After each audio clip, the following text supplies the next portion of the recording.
Jumpa lagi di CFA Channel, saluran YouTube nomor 1 auditor internal pemerintah Indonesia. Video ini adalah video ke-7 dari proyek CFA Progressive Learning Series, yaitu Risk Management. Pada video kali ini kita akan membahas apa bedanya resiko dan ketidakpastian. Banyak orang menganggap ini hanya persoalan bahasa saja. Banyak kata digunakan dan beberapa kata mungkin memiliki makna atau arti yang sama. Orang menganggap resiko itu sama dengan ketidakpastian. Apakah begitu? Tentu tidak. Keduanya tidak sama. Mari kita bahas. Perhatikan, semua resiko adalah ketidakpastian, tetapi tidak semua ketidakpastian adalah resiko. Sekarang saya ingin bertanya kepada Anda, ada berapa banyak ketidakpastian yang ada di dunia ini? Ribuan? Jutaan? Miliaran? Kita tidak tahu persis. Misalnya, jika Anda membuat register resiko terkait kegiatan di instansi Anda, apakah Anda akan memasukkan semua resiko ke dalam register resiko itu? Tentu tidak. Jadi, kita akan menyaring beraneka macam ketidakpastian yang tak terhitung banyaknya di luar sana.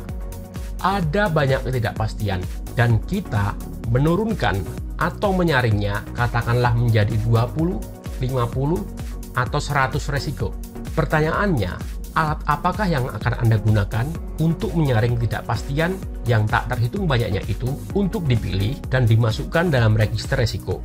Artinya, kita harus mempunyai semacam filter atau saringan untuk memilih resiko-resiko mana yang akan kita catat dan kelola, resiko-resiko mana yang akan kita review dan monitoring.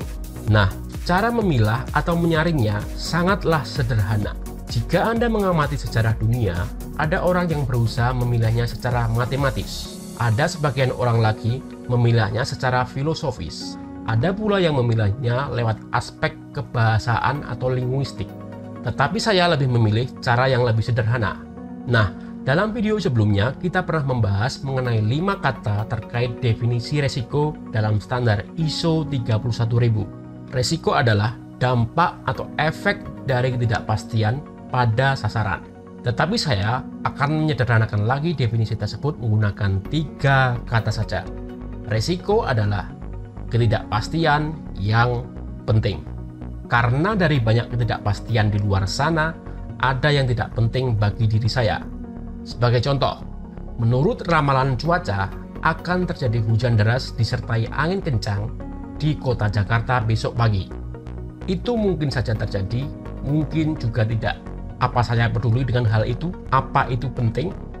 Tidak, itu sama sekali tidak penting bagi saya. Karena saya tidak tinggal di Jakarta, tetapi di Jogja. Sehingga informasi itu tidak relevan untuk saya. Itu adalah ketidakpastian, tetapi bukanlah resiko bagi saya. Sehingga saya tak perlu mencemaskannya. Saya tak perlu mencatatnya. Saya tak perlu memasukkan ke dalam register resiko dan mengelolanya. Akan tetapi, misalnya, jika saya punya saudara yang tinggal di Jakarta dan kebetulan mempunyai anak kecil yang masih sekolah di sekolah dasar, setiap pagi biasanya dia mengantarkan anaknya masuk sekolah. Ketika mendengar informasi ramalan cuaca bahwa besok pagi akan terjadi hujan deras disertai angin kencang, maka saudara saya yang tinggal di Jakarta tersebut harus mengantisipasinya. Misalnya, dengan menyediakan mantel untuk anaknya, atau membawa payung agar tidak kehujanan besok pagi. Saudara saya harus memperhatikan informasi tersebut karena itu penting bagi dirinya.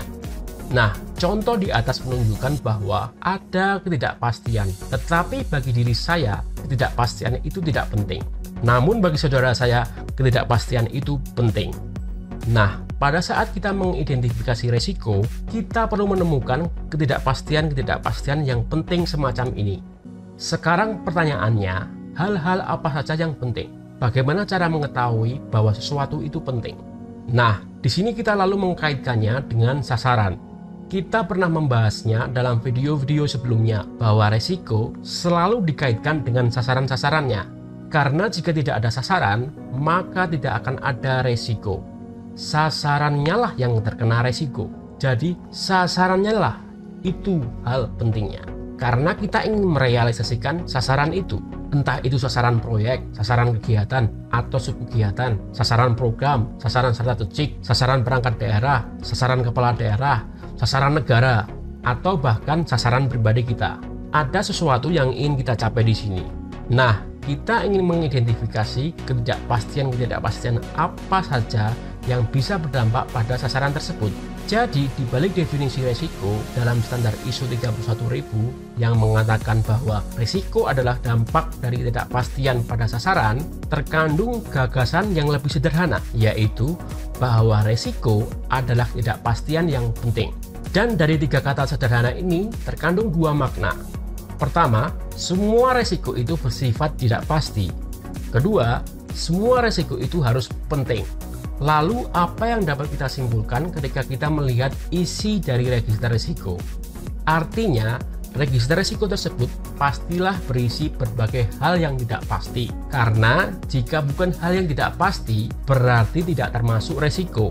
Tetapi selain itu, ketidakpastian tersebut juga harus dianggap penting karena berkaitan dengan sasaran yang ingin kita capai. Jika tidak relevan atau berkaitan dengan sasaran yang ingin dicapai, maka kita tak perlu mempedulikannya, tak perlu capek-capek memikirkannya, karena itu bukanlah resiko kita. Akan tetapi, apa yang bukan resiko bagi diri kita, mungkin menjadi resiko bagi orang lain. Karena masing-masing orang memiliki sasaran yang berbeda, kepentingan yang berbeda-beda. Jadi, kita perlu memperhatikan sasaran-sasaran yang kita punyai. Ketika Anda mengidentifikasi risiko kegiatan-kegiatan yang akan dilaksanakan yang tidak berdampak pada sasaran-sasaran kegiatan tersebut, hal itu mungkin saja berdampak pada sasaran kegiatan orang lain. Jadi, saya menemukan risiko tertentu, tetapi risiko itu bukan risiko punya saya, karena tidak berdampak pada sasaran saya. Tetapi risiko itu mungkin adalah milik orang lain, karena berdampak pada sasaran mereka. Nah, kita juga pernah membahas pada video sebelumnya bahwa dalam struktur organisasi terdapat hierarki sasaran, bisa dalam bentuk cascading atau diagram pohon dan sebagainya. Di sana ada berbagai macam hal penting pada jenjang yang berbeda-beda. Jadi, apa yang perlu dipahami adalah ada berbagai macam hal yang penting pada tingkat resiko yang berbeda-beda. Kita mendiskusikan hal-hal yang penting bagi diri kita, tetapi tidak penting bagi diri orang lain, atau sebaliknya. Misalnya, saya menemukan resiko yang dapat berdampak pada bawahan-bawahan saya atau atasan saya. Itu penting bagi mereka, tetapi tidak penting bagi saya. Nah, semua ini berkaitan dengan status kepemilikan resiko. Siapa pemilik resikonya? Hal ini nanti kita akan bahas pada video selanjutnya. Intinya, Anda hanya perlu mencamkan hal ini. Resiko adalah ketidakpastian yang penting. Sekarang ada hal lain yang ingin saya sampaikan. Bagaimana jika yang dimaksud dengan ketidakpastian itu adalah kejadian, saya ulangi, kejadian yang tidak Anda ketahui apa dampaknya bagi Anda atau kemungkinan terjadinya, tidak diketahui secara statistik, tidak dapat diukur dampak atau probabilitas kejadiannya. Apakah hal itu tetap dianggap sebagai risiko?